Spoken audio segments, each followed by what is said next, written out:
Welcome to ModiMakes.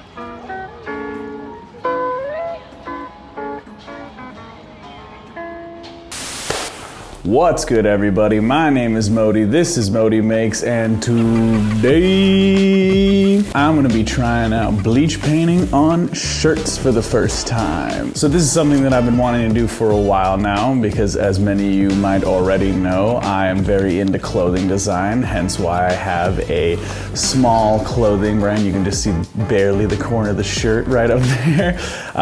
It's called Heartworn. If you guys have never heard of it before, there's a link in the description to the website. Go check it out and pick yourself up some sick t-shirts that are all drawn by myself and designed by myself and printed locally here in Seattle at a screen printing shop nearby. Anyways, I'm gonna be grabbing some good old bleach here and I'm gonna be pouring it into a blank CD plastic casing that I'm sure hasn't seen the light of the day since the early 2000s, but not until I put on some gloves and a mask, because you don't want to be messing around with bleach touching your skin, and you don't want to be inhaling the fumes all the time, especially since my studio here is not super well ventilated, unfortunately, which is a bad idea, but I don't really have much of a choice. And then I'm just gonna be grabbing a paintbrush and dipping it into the bleach, and I'm gonna be painting on some hand-done designs onto these t-shirts, and I'm excited to see how they turn out. Like I said, this is something I've been wanting to do for a long time, and we're finally getting into it. So let's get into it, shall we? So I picked up these shirts at Goodwill, these like cheap black shirts from a little known company, or at least nobody in Seattle knows about them, called Amazon,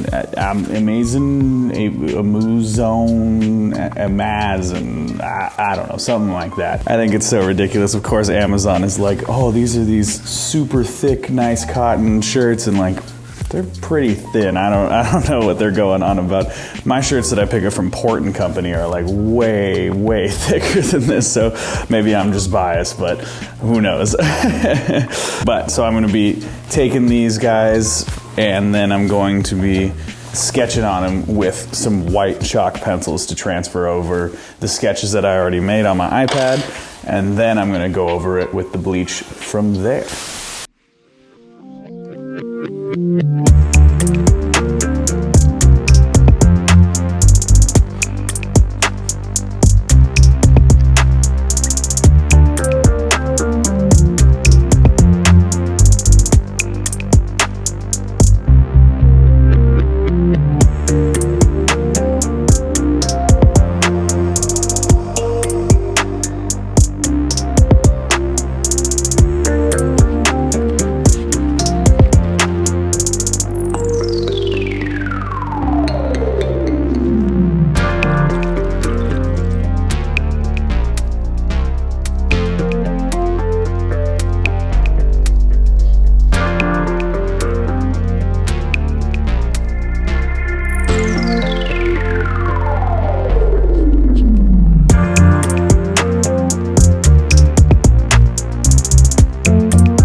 Well, there you have it, my peoples. My first custom painted, bleach painted shirt is complete. I was planning on doing 2 designs for this, but we got hit by a huge winter storm in Seattle. It's like 19 degrees out right now, and the roads are insanely icy, and the car that I drive just cannot handle ice like at all. So getting supplies and getting to and from the studio and everything has been really slow. So unfortunately, I won't be able to do the second design in this video and get it out on time, but look for that in the future. I'm gonna be making another one at some point because I really enjoyed this. I was really happy with how it turned out. I think the coloration of the bleach stuff is really fun. It gives you these cool gradients, and it all just kind of does its own thing and turns out in a way that you weren't necessarily able to totally plan it, but in a way that looks good. So I really like how this one turned out, and I cannot wait to show you guys how it looks when being worn, because it's fantastic. But with that being said, if you guys like the video, go ahead and give it a like. That would be amazing. And if you like me, you like the channel, and you want to help support me, the #1 thing that you can do is to subscribe. I really couldn't thank you enough if you did. It means the world to me. And with all that out of the way, and without further ado, let's go check out this shirt, shall we?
Thanks for watching.